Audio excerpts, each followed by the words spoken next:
Selamat pagi pemirsa, wabah corona belum juga mereda. Berdasarkan data Satgas COVID-19 pada Senin lalu, tercatat 7 orang meninggal dunia karena COVID-19. Tidak hanya kematian, jumlah mereka yang terpapar juga meningkat.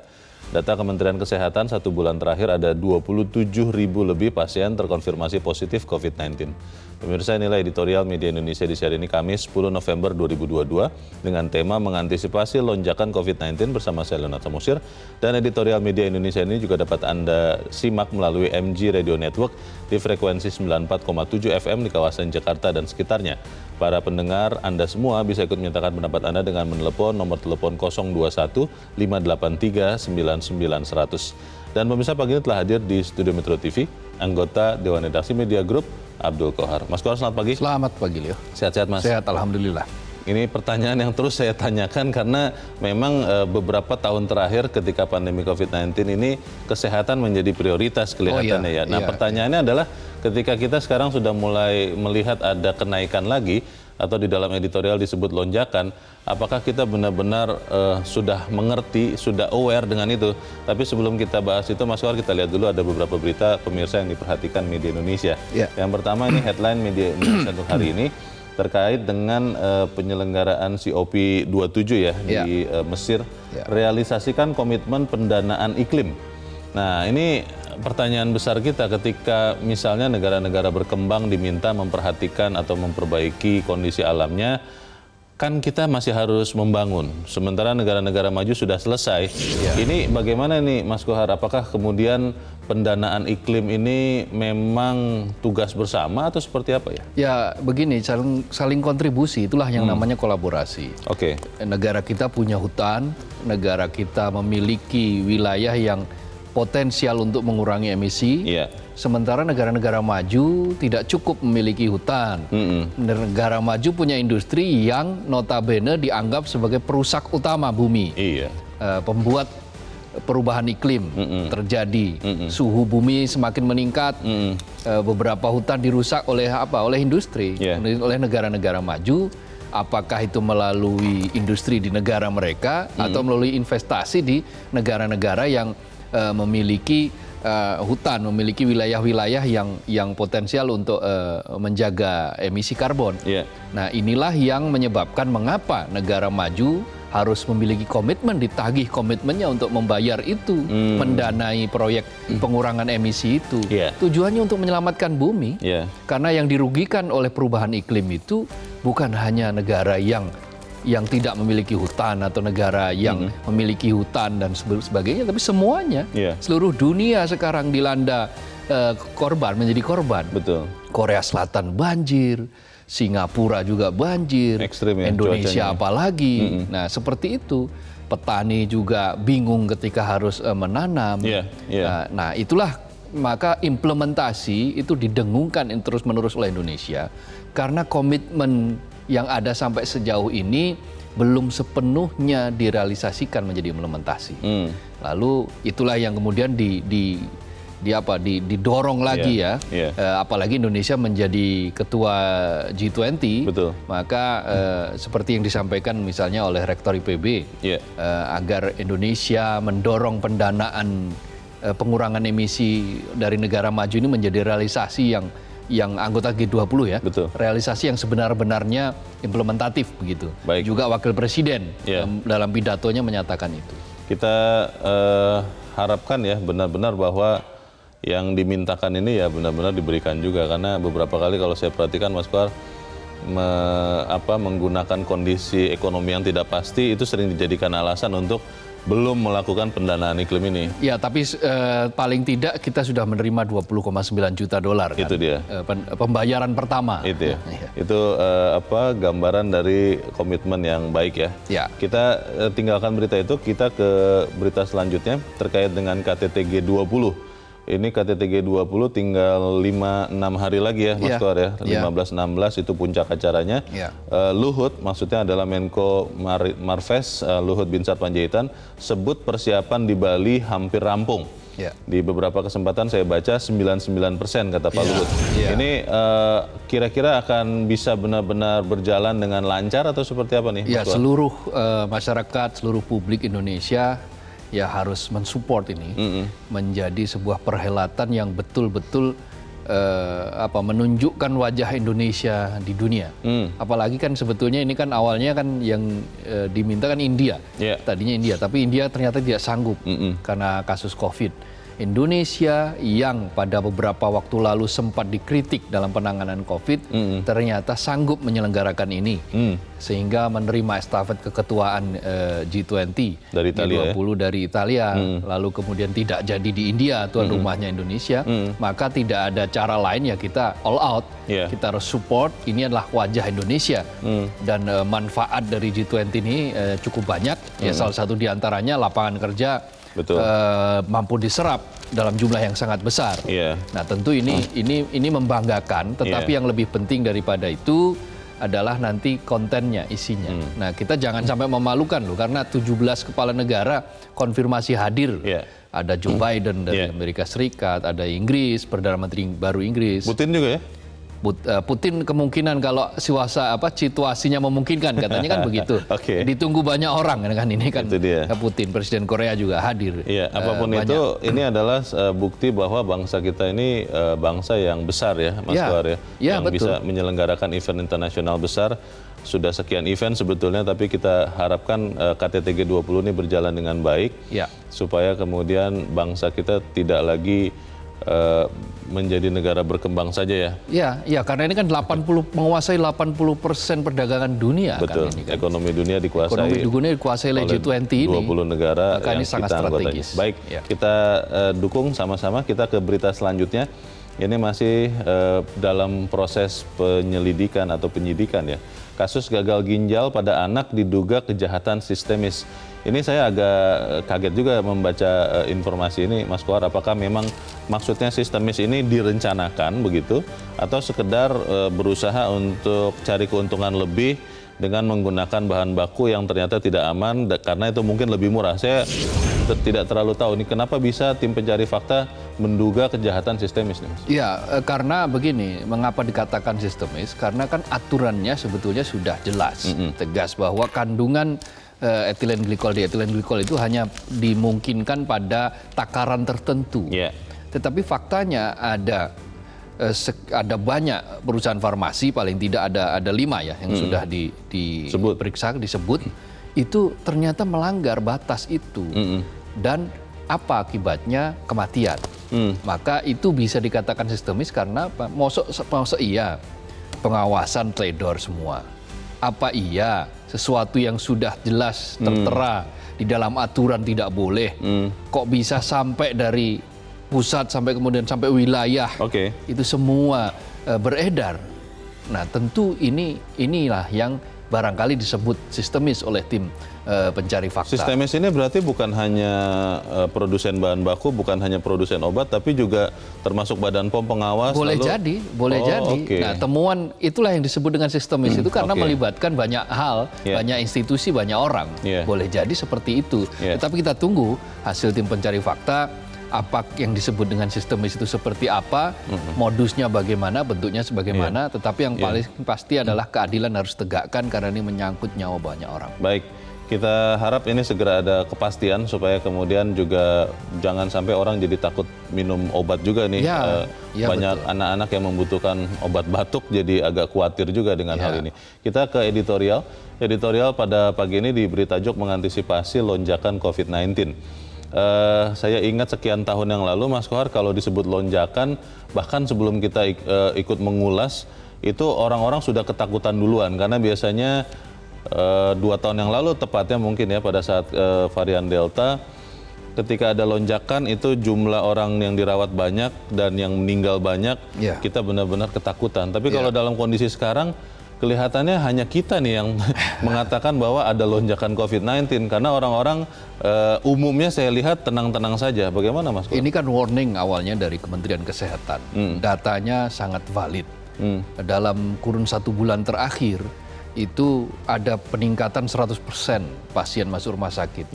Jadi sejak 4 Oktober sampai 8 November itu naik dari 2.300 menjadi lebih dari 5.000. Ya, mereka jumlah pasien yang dirawat ini. Artinya kan lonjakannya luar biasa. Lalu kematiannya juga begitu.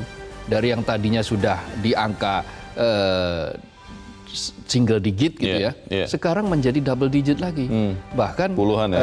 40-an. Kemarin dalam 24 jam terakhir, data terakhir itu 41. Hari Senin kemarin 42. Jadi angkanya sudah naik dari 30 ke 40. Ini sesuatu yang tidak bisa dipandang enteng.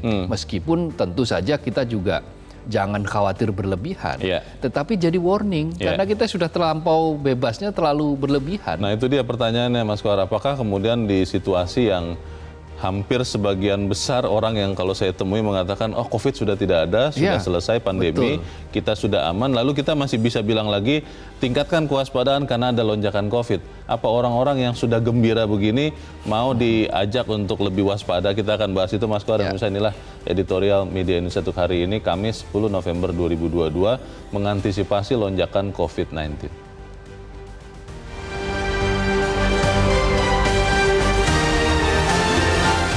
Mengantisipasi lonjakan COVID-19.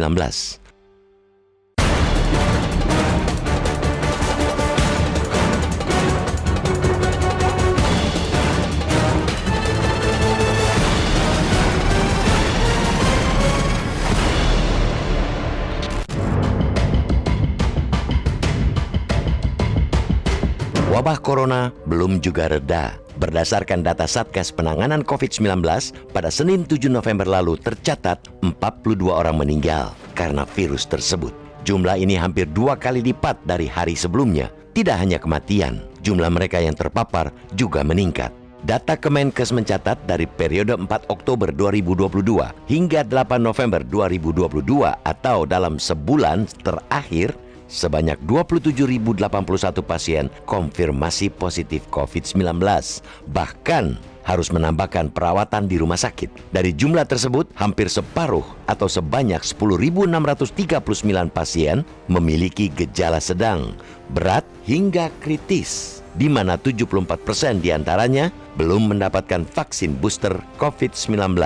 Fakta ini menunjukkan situasi memang belum baik-baik saja. Betul, sejauh ini kebijakan pemerintah dalam menangani COVID-19 sudah di jalur yang benar, bahkan lebih baik dari sejumlah negara lainnya. Namun, hal itu jangan membuat kita terlena. Jangan sampai lonjakan kasus ini menghentikan laju pemulihan ekonomi yang sudah mulai membaik di tengah ancaman krisis global. Sejauh ini, pemerintah masih menerapkan pemberlakuan pembatasan kegiatan masyarakat atau PPKM meski di level 1. Jangan sampai pemerintah kembali menginjak rem lebih dalam lagi dengan memberlakukan pembatasan kegiatan masyarakat secara ketat. Jika ini yang terjadi, aktivitas masyarakat akan terhambat yang ujungnya akan melemahkan perputaran roda ekonomi. Kesehatan ekonomi dan masyarakat mesti seiring sejalan. Oleh karena itu, semua pihak harus kembali disiplin menerapkan protokol kesehatan, terutama mengenakan masker di ruang publik. Begitupun dengan kebijakan bekerja dari rumah atau work from home yang dapat diterapkan secara bergantian, mesti terus dilanjutkan. Ingat, pandemi COVID-19 belum berakhir. Varian baru dari virus itu terus bermunculan. Terbaru adalah Omicron XBB dan XBC. Kita harus belajar dari pengalaman sebelumnya, terutama saat varian Delta mengamuk pada tahun lalu yang menewaskan ribuan orang dan merepotkan tenaga kesehatan. Jangan sampai itu terulang. Sudah semestinya pemerintah daerah bersiaga dengan menyiapkan infrastruktur kesehatan, baik ketersediaan tempat tidur, tabung oksigen, obat, hingga tenaga kesehatan untuk mengantisipasi lonjakan pasien. Infrastruktur kesehatan ibarat fondasi yang akan memudahkan pemerintah dalam mengambil kebijakan terkait mitigasi, pencegahan, dan penanganan. Begitu pula dengan program vaksinasi harus kembali digencarkan, terutama untuk dosis tambahan atau booster agar tercipta kekebalan komunal atau herd immunity. Masyarakat yang belum menerima vaksin, segeralah mendatangi fasilitas atau sentra layanan vaksin terdekat. Ingat, kesehatan dan nyawa Anda sekeluarga lebih berharga dari apapun juga. Kita pun mendukung sepenuhnya ketegasan pemerintah yang tidak buru-buru menyatakan wabah ini sebagai endemi. Begitupun dengan kebijakan untuk memperpanjang penerapan PPKM, meski cuma di level paling rendah. Intinya, melalui forum ini, kami tidak segan-segan mengimbau kesadaran masyarakat dan kesigapan pemerintah. Karena itulah benteng utama untuk menghadapi perang panjang melawan COVID-19 yang bisa menyerang kita setiap saat. Jangan pernah lengah, apalagi menyerah kalah.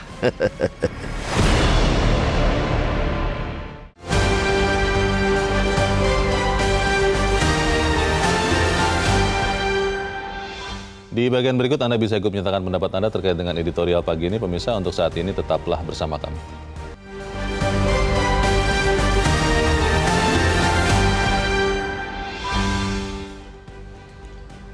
Terima kasih pemirsa, Anda masih bersama kami di Editorial Media Indonesia. Dan Mas Kohar, kita mau bertanya dulu ya Mas, sebelum kita berdiskusi. Kita sudah tersambung lewat saluran telepon dengan Direktur Penyakit Menular WHO Asia Tenggara 2018-2020, Profesor Chandra Yoga Aditama. Prof. Chandra, selamat pagi. Selamat pagi, lagi ngopi nih. Terima kasih Prof, sudah disempatkan. Prof. Chandra, kita bicara soal peningkatan kasus COVID di Indonesia beberapa waktu belakangan yang sebetulnya ini serius, tapi saya terus terang melihat sama sekali banyak orang yang tidak lagi mau memperhatikan ini, Prof. Bukan lagi tidak peduli, tapi tidak mau karena merasa COVID sudah selesai, kita sudah berkegiatan, ekonomi kita sudah bergerak, mau dipaksa lagi supaya tidak bergerak lagi, supaya kemudian ini hanya gara-gara perusahaan vaksin sudah tidak laku karena tidak ada lagi yang mau divaksin. Di tengah kondisi seperti ini bagaimana Prof. Chandra untuk kemudian kita bisa benar-benar jangan sampai mengulangi lagi kejadian tahun lalu, 2 tahun lalu, Prof? Ya, dari saya ada 3 hal. Nomor 1, adanya kenaikan kasus di Indonesia dan beberapa negara di dunia karena adanya subvarian baru, mau yang XBB ke XBB1 ke yang BA.2.75 atau apapun nama subvariannya, menunjukkan bahwa COVID-19 masih bersama kita. Menunjukkan bahwa pandemi masih ada. Itulah salah satu juga alasan mengapa WHO belum juga menghentikan pandemi ini, karena situasi belum sepenuhnya terkendali. Jadi karena itu masyarakat perlu menyadari hal ini bahwa memang kita masih bersama pandemi. Tapi tentu saja kita juga bisa mengerti orang sudah 2 tahun capek, tapi bagaimanapun juga pandemi masih ada. Itu poin yang pertama. Poin yang kedua yang ingin saya sampaikan, memang kenaikan kasus sekarang ini karena subvarian yang baru ini, XBB atau BQ1 ini, kalau kita lihat data dari berbagai negara, memang kasusnya akan meningkat, tapi biasanya kasusnya tidak berat. Jadi kita tetap harus waspada peningkatan kasus, terutama untuk kemungkinan penularan pada mereka yang golongan risiko tinggi, lansia dan sebagainya. Itu poin kedua. Tapi poin ketiga yang penting juga kita bahas adalah bahwa angka kematian kita cukup tinggi. Jadi kita dengan kasus sekitar 6 ribuan yang meninggal 40-an. Saya bandingin sama Singapura lah ya. Kita kan 6 ribu kasusnya. Singapura tuh kasusnya pernah 12 ribu sehari, yang meninggal 5 orang. Jadi kasusnya 2 kali kita, yang meninggal 1/8 kita. Kalau Singapura nggak cocok dibandingin, oke, kita bandingin dengan Malaysia. Malaysia tuh kasusnya pernah 3 ribuan atau 4 ribuan, yang meninggal 9 orang. Kita 6 ribu, yang meninggal 40. Mereka 4 ribu, yang meninggal 9. Atau kalau kita ambil agak lebih jauh sedikit, Korea Selatan itu kasusnya 60 ribu, 10 kali kita, yang meninggal 60. Jadi kalau kita 6.040 kasusnya. Jadi atau Jepang juga sama, 80.000 kasusnya, yang meninggal 70. Jadi kasusnya sudah 12 kali kita, tapi yang meninggal sama dengan kita sekarang. Jadi kita tolong perhatikan tentang angka kematian ini. Itu saja dari saya, Mas. Kalau begitu yang harus segera bergerak ya, Prof. Chandra, untuk kemudian memastikan kita jangan sampai lagi amit-amit ya melihat kematian yang ratusan lagi. Itu siapa, Prof? Apakah memang kita tumpukan kepada Satgas COVID saja atau memang harus kembali pemerintah pusat daerah memasifkan lagi kampanye untuk meningkatkan protokol kesehatan, Prof. Chandra? Kan ada sesuatu yang berubah. Tadinya kasusnya rendah, turun, sekarang kasusnya naik, kematian naik. Jadi sesuatu harus dilakukan. Itu yang pasti. Tidak bisa situasi sekarang yang kita lakukan sama dengan 2 bulan lalu. Tidak mungkin karena situasi sekarang sudah berubah. Jadi karena ada sesuatu yang berubah harus ada tindakan yang dilakukan. Kalau menurut saya tindakan dilakukan oleh harus semua pihak. Pemerintah, Satgas itu kan bagian dari pemerintah juga. Jadi pemerintah pusat dan daerah harus terus meningkatkan 3 hal. 1, penjelasan kepada masyarakat. 2, kemampuan pelayanan kesehatan karena yang meninggal juga relatif cukup banyak. Apalagi kalau satu aja meninggal kan tidak ada gantinya gitu ya. Dan yang ketiga tentu saja kegiatan 3T, vaksinasi harus terus dijalankan. Itu dari pemerintah. Tapi dari kita, anggota masyarakat, ya kita tidak hanya mengingatkan bahwa memang COVID masih bersama kita, jadi tolonglah kita tahan diri. Kalau WHO kan bilang ini sudah mau selesai nih, jadi kalau sudah mau selesai, jangan kendor. Takutnya kalau kendor malah nanti nggak jadi selesai gitu kan, kira-kira seperti itu kalimatnya. Jadi mumpung ini kasusnya sudah turun secara keseluruhan dibandingin 2020, marilah kita tetap waspada dalam beberapa waktu ini, apalagi secara sedang naik, supaya kasusnya bisa benar-benar terkendali. Jadi pemerintah punya peran, masyarakat tentu kita punya peran demi keselamatan kita dan kesehatan kita sendiri, dan juga media dan teman-teman yang lain. Prof. Chandra, banyak orang yang tidak lagi berniat untuk vaksin booster karena merasa COVID sudah selesai. Lalu kita lihat juga penggunaan masker sudah semakin kendur karena ya sama pikirannya, COVID sudah tidak ada. Dulu saya ingat sekian tahun yang lalu pejabat-pejabat pemerintah mulai dari presiden itu dimanapun pakai masker sekaligus memberi contoh. Sekarang sudah sering kita lihat tidak pakai lagi. Ini masih bisa tidak kita perbaiki kebiasaan-kebiasaan yang sebenarnya sudah lebih baik dulu kembali lagi, Prof? Tentu saja masih bisa. Dan acara kita hari ini tentu salah satu hal yang menunjukkan kita peduli kepada kesehatan rakyat kita. Kan ini acara ini kan maksudnya seperti itu, mengingatkan kita semua bahwa COVID masih ada, bahkan sekarang angkanya sudah meningkat, dan bahkan kematian sudah meningkat. Jadi memang harus ada perbaikan supaya kita bisa berperilaku lebih baik. Baik, kita sama-sama antisipasi lonjakan COVID-19 ini. Untuk saat ini kami berterima kasih kepada Direktur Penyakit Menular WHO Asia Tenggara 2018-2020, Profesor Chandra Yoga Aditama. Prof. Chandra, selamat pagi. Pertanyaan besarnya itu, Mas Kohar, ketika kita, tadi Prof. Chandra juga mengatakan, sudah lelah loh 2 tahun lebih ya menghadapi COVID. Iya. Lelah dan juga stres karena mungkin ada yang sampai meninggal kerabat keluarganya. Lalu kita mengatakan, hati-hati, kembali lagi prokes, kembali lagi pakai masker, kurangi kegiatan, jangan ada konser yang besar-besar, jangan kumpul-kumpul lagi, jangan kongko-kongko. Apa ya masyarakat mau, Mas? Apa yang dilakukan oleh pemerintah dengan memberlakukan PPKM level 1 sudah tepat. Artinya begini, tidak terlalu diinjak remnya, tetapi juga tetap dalam situasi waspada. Apa itu? PPKM level 1 kan ada aturannya. Kapasitas, misalnya ada kerumunan publik, kapasitasnya 75%. Tidak boleh full 100%. Masih 75 ya? 75%. Sekarang kan kebanyakan acara kumpul-kumpul itu sudah 100%, Mas. Nah, itulah yang harus kembali di-warning oleh pemerintah. Kita melihat bahwa faktor apa yang menyebabkan kemudian publik itu merasa bahwa COVID sudah selesai, itu juga karena kita tidak melihat lagi ada kampanye-kampanye yang gencar. Betul bahwa itu akan memberikan efek psikologis yang barangkali agak kurang bagus. Tetapi asal takaran dan dosisnya tepat saja, itu akan justru memberikan warning daripada kita abai. Apa yang disebut abai yang tadi disebut oleh Prof. Chandra tadi. Tingkat kematian kita tinggi loh. Sehari terakhir, 24 jam terakhir, itu dari 6.183 kasus, itu tingkat kematiannya 43.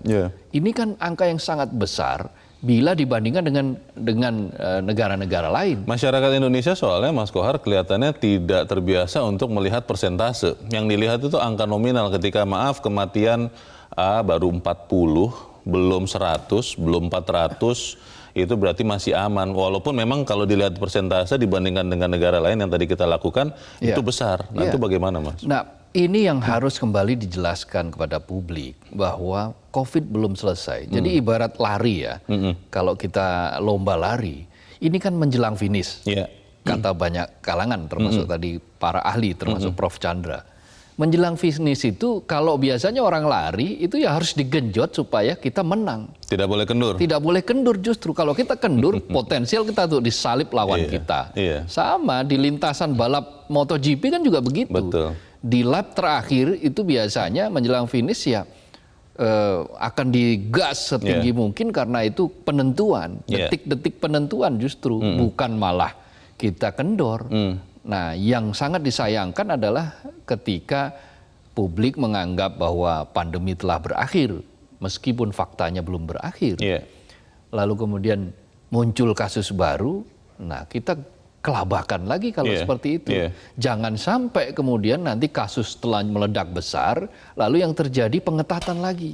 Kalau pengetatan lagi, maka akan banyak aktivitas ekonomi yang mandek dan kita dirugikan kembali. Karena kalau saya melihat juga begini, Mas Kohar, soal vaksin ya misalnya.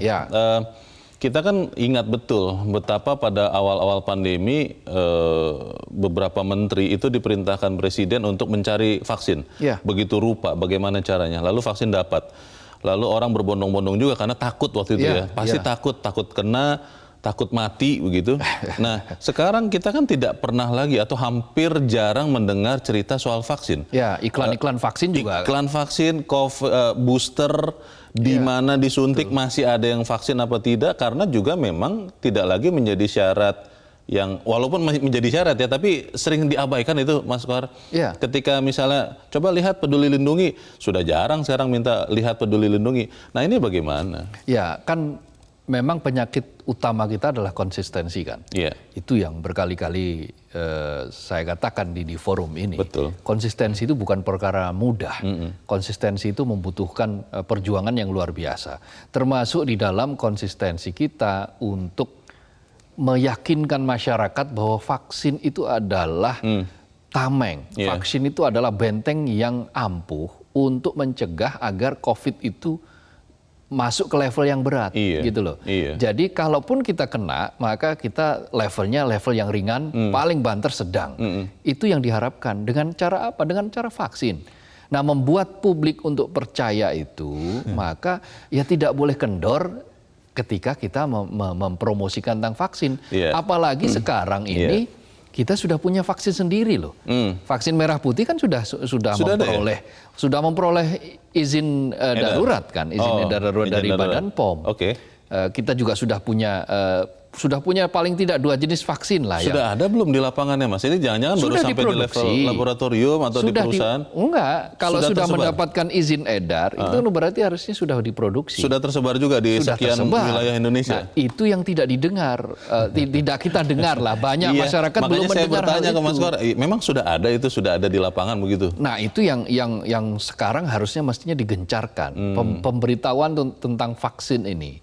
Nah, ini yang perlu digencarkan. Kenapa? Karena ternyata vaksin booster itu baru menjangkau 27% dari titik sasaran. Karena orang merasa sudah tidak perlu lagi di booster, wong COVID-nya sudah tidak ada, katanya begitu loh, Mas. Nah, ini yang harus, pola ini yang harus diyakinkan diubah. Di negara-negara yang tingkat kematiannya rendah, meskipun kasusnya besar, tapi tingkat kematiannya rendah, vaksin boosternya sudah melampaui 60%. Kita berhenti, kita stuck di angka 27% dari titik sasaran. Nah, jadi kalau kita mau menurunkan level tingkat COVID dari yang berat menjadi rendah, vaksinasi harus digencarkan kembali. Apakah upaya ini benar-benar favored, disukai, akan dipilih oleh kita semua, juga termasuk pemerintah, di tengah kondisi ekonomi yang sudah mulai baik lagi? Kan nanti kalau diketatkan, bisa turun lagi. Itu kita bahas di bagian berikut. Mas Kohar dan Mas tetap bersama kami. Editorial Media Indonesia segera kembali. Terima kasih Mas Anda masih bersama kami, dan saatnya kita sekarang, Mas Kohar, mau mendengarkan suara pemirsa Metro TV. Kita sudah terhubung dengan pemirsa Metro TV di Jakarta, ada Ibu Ong Meihua. Ibu Ong, selamat pagi. Selamat pagi Bang Leo, selamat pagi Bang Kohar. Assalamualaikum warahmatullahi wabarakatuh. Waalaikumsalam warahmatullahi wabarakatuh. Bagaimana Ibu Ong, kita mengantisipasi lonjakan COVID-19, padahal sebagian besar, jangan-jangan Ibu Ong juga termasuk, meyakini bahwa sudah tidak ada COVID, Bu. Bagaimana Ibu Ong? Iya, jadi begini, memang kita sudah ya tidak 100% Bang Leo meyakini masih ada. Tapi varian itu tidak sehebat COVID-19 yang 2 tahun yang lalu. Bang Leo, kelihatannya masyarakat kita itu sudah abai, Bang. Tidak pakai masker, tidak cuci tangan, masih kerumunan. Kan yang terjadi kanjuruan. Lalu sekarang, mohon maaf nih aku ada unek-unek. Kita sekarang kan pakai digital. Ibu sudah berapa? 7 hari, 8 hari. Tidak bisa ngikutin berita dan sebagainya karena error. Itu. Oh, channel digital maksudnya Bu ya? Iya, jadi nggak apa-apa. Jadi dengan adanya tidak pemerintah atau kurang vaksin, mengaktifkan lagi vaksin booster. Kan sekarang kelihatannya tidak ada iklan juga nggak ada, Bang Leo. Iya ya. Nah, kita itu harus waspada bagaimana pemerintah itu untuk meyakinkan bahwa COVID ini belum lari, Bang. Iya. Nanti kalau sampai terjadi COVID seperti 2 tahun yang lalu, kita kan terpuruk. Kita sekarang baru, jangan.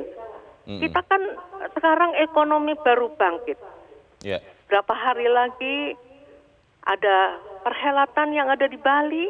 Yeah, G20. Nah, tentunya kita menyambut gembira bahwa Indonesia itu dianggapnya aman, Bang. Tidak seperti negara Barat, Korea, Amerika, betul. Eropa, kan, Bang. Jadi mudah-mudahan aja COVID ini tidak melanda kita, dan ini sekarang terjadi KLB, gagal ginjal. Ya itu kita abaikan, ya kita harus waspada, Bang, terutama Menteri Kesehatan juga harus tetap bagaimana mempopulerkan vaksin ini, Bang. Vaksin dokter. Oke, terima kasih Ibu Ong Mehua di Jakarta untuk pendapat Ibu. Selamat pagi, Bu. Di belakang Ibu Ong ada Ibu Indra di Cirebon, Jawa Barat. Bu Indra, selamat pagi. Selamat pagi, Bung Leonard Samosir dan Bung Abdul Kohar. Assalamualaikum warahmatullahi wabarakatuh, Metro TV. Waalaikumsalam warahmatullahi wabarakatuh. Bung Leo mau ngadu juga seperti Bu Ong Mehua. Berapa hari nggak bisa nyambung ke telepon Metro TV. Begitu ada yang angkat, mati lagi. Ya, tapi alhamdulillah hari ini bisa. Iya, Bu. Ya, mengenai COVID ini, Bang Leo. COVID juga makhluk hidup, Bung Leo. Iya. Jadi dia juga berusaha ingin hidup. Surviving ya. Ya, kalau tidak bisa menembus batas ketahanan manusia, dia bermutasi. Berubah wujud. Makanya mutasinya banyak lagi. Jadi harus ditekankan. Saya setuju sosialisasi kampanye yang gencar bahwa kita ini harus hidup berdampingan dengan makhluk itu. Nah, caranya jalan. Halo. 5M itu jangan diubah. Jalankan dengan sebenar-benarnya, karena itulah hidup normal yang baru itu. Ya. Jadi kemudian mengenai vaksin, itu banyak yang takut itu karena cuaca sekarang ekstrim. Jadi badan rasanya tidak fit. Mau booster mau itu vaksin? Kan ragu-ragu. Bisa enggak. Nah, ini harus ada penerangan yang jelas dari pemerintah, dari yang berwenang untuk bahwa ayo laksanakan gitu. Karena apalagi yang pernah jadi penyintas COVID itu ragu. Baik, terima kasih Ibu Indra di Cirebon, Jawa Barat untuk pendapat Ibu. Selamat pagi Bu Indra. Mas Kohar, dari dua pemirsa ini kita bisa tahu bahwa sebetulnya kesadaran COVID itu masih ada. Tapi mungkin kewaspadaannya menjadi berkurang karena makin jarang didengar, dilihat, dibicarakan. Kampanyenya minimal sekali. Betul. Bagaimana Mas Kohar? Ya, orang tersedot pada persidangan Ferdy Sambo mungkin ya. Salah satunya. Nah, itu yang beberapa hal, karena itu tadi berkali-kali kita katakan sosialisasi melalui iklan, penerangan, penjelasan kepada publik bahwa satu, pandemi masih ada. Finish masih belum. Garis finish sudah kelihatan tetapi belum sepenuhnya kita capai. Artinya masih ada beberapa langkah yang harus kita jalani, yang itu membuat kita wajib untuk full konsentrasi untuk mengakhiri perang melawan COVID ini. Nah, lalu nanti bagaimana? Ya tadi berdampingan, karena COVID itu virus yang akan selalu ada, maka kita berdampingan. Nah, untuk berdampingan dengan COVID, ya kita harus punya senjata, punya tameng yang bisa melindungi tubuh kita dari penyakit. Betul. Itu, dari virus itu. Apa? Ya salah satu yang paling penting untuk mencapai kekebalan kelompok adalah vaksinasi. Nah, dari korban, dari pasien yang di rumah sakit, itu 32% dari mereka yang selama 1 bulan terakhir ini, itu belum menerima vaksin sama sekali. Masih ada 32 vaksin. Jadi ternyata seringan apapun subvarian COVID yang baru itu, tapi apabila orang itu sama sekali belum menerima vaksin, entah dengan alasan apapun, ya tetap saja mereka akan kena. Rawan sekali rawan. Dan potensi untuk meningkat menjadi level berat sangat-sangat tinggi. Nah, 32%, hanya 5% dari mereka yang sudah divaksin. Karena itu pentingnya kampanye tentang vaksin. Bagi yang belum vaksin, ya meskipun capaiannya masih ada 30 juta, 20 juta lagi yang titik sasaran yang harus disasar oleh vaksinasi 20 juta ya? Masih 20 juta loh. Banyak itu. Vaksin dosis pertama loh ya. Itu dosis pertama? Iya, dosis pertama itu sudah mencapai 200 juta, tapi kan 207 juta. Tapi kan kemudian ditingkatkan sasarannya menjadi 234 sampai 236 juta. Itu artinya kan masih ada lebih dari 20 juta yang harus divaksin dosis pertama. Lalu dosis kedua 170 sekian juta. Artinya kan dosis kedua saja belum sepenuhnya mencapai 100% sasaran. Apalagi vaksin ketiga yang baru mencapai 65 jutaan. Belum sampai 70 juta. Baru 27% dari angka sasaran. Maka ini yang harus digencarkan lagi kalau kita ingin mempertahankan geliat ekonomi yang sudah mulai bangkit. Kita tentu tidak ingin berlama-lama berada dalam situasi yang terkekang sehingga tidak bisa beraktivitas ekonomi, dan dampaknya memang luar biasa. Pertumbuhan ekonomi kita di kuartal ketiga 2022 kan 5,72% itu di atas ekspektasi. Nah, ini kan buah dari keberhasilan keberhasilan kita dalam memanage bagaimana gas dan rem itu dalam kasus COVID-19. Yang kalau tidak hati-hati bisa jadi turunnya banyak gara-gara COVID merebak. Bisa, kalau mumpung ini katakanlah memang sudah mulai meledak.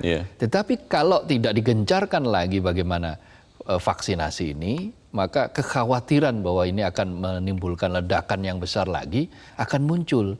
Kalau sampai itu terjadi kan mau tidak mau kan kemudian PPKM dinaikkan levelnya. Kalau PPKM naik di levelnya dinaikkan, usaha menjadi seret. Betul. Orang tidak bisa berusaha lagi, akan semakin repot lah pokoknya. Saya pernah baca, Mas Kohar, di sebuah negara yang di Timur Tengah kecil, tapi dia kuat karena dia punya prinsip begini, Mas Kohar. Kalau di 10 orang kumpulan, ada 9 orang yang berpendapat sama, harus ada orang ke-10 yang berani memberikan pendapat yang berbeda untuk mengingatkan ada faktor risiko selalu. Walaupun kelihatannya 90% ini meyakini COVID sudah tidak ada, harus ada orang ke-10 yang berani mengatakan, masih ada bahaya. Tapi ini kan sesuatu yang tidak populer. Mungkin kalau aturan atau fungsi ini diemban pemerintah pusat, jangan-jangan bisa memperlambat pertumbuhan ekonomi juga, membuat rakyat stres, popularitas turun. Bagaimana ini tetap bisa dilakukan, kita bahas di bagian berikut. Mas Kohar, pemirsa tetap bersama kami, Editorial Media Indonesia segera kembali.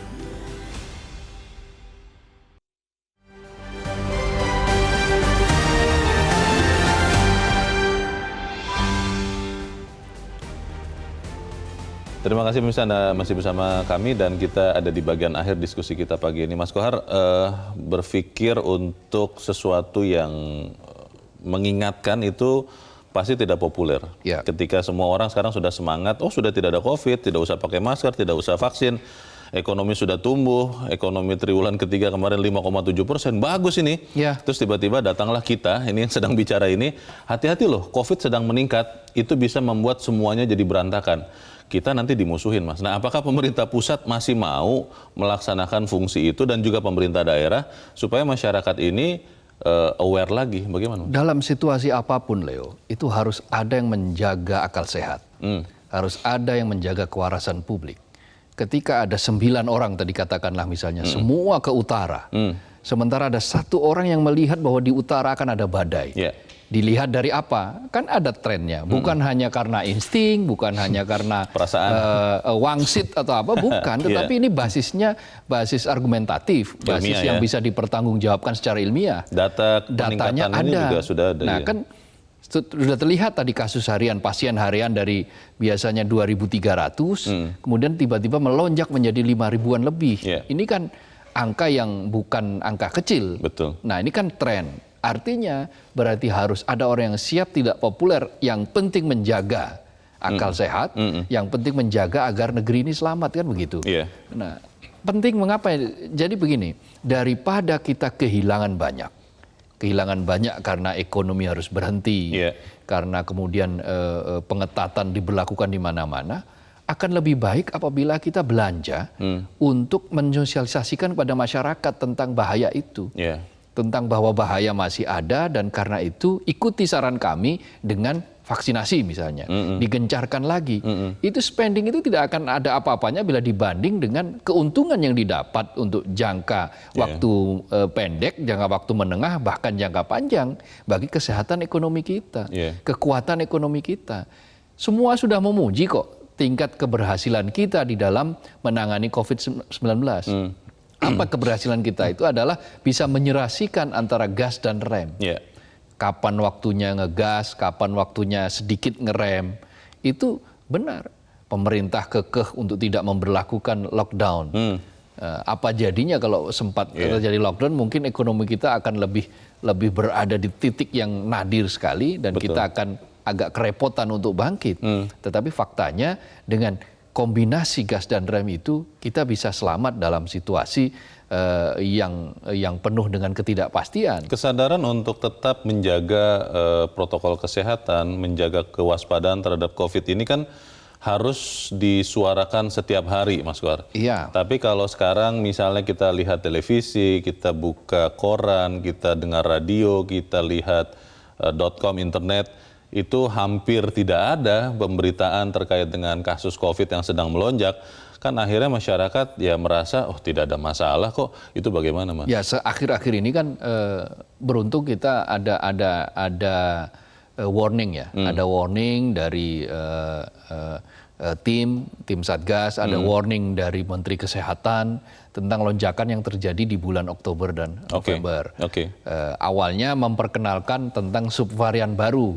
Agar kita hati-hati, tetapi faktanya kemudian subvarian baru ini diduga menjadi penyebab bertambahnya pasien dalam jumlah yang besar, dan ternyata ada tingkat kematian yang juga tinggi juga. Nah, itu bagi masyarakat, bagi publik bagus untuk sebagai ancang-ancang agar kita siap-siap.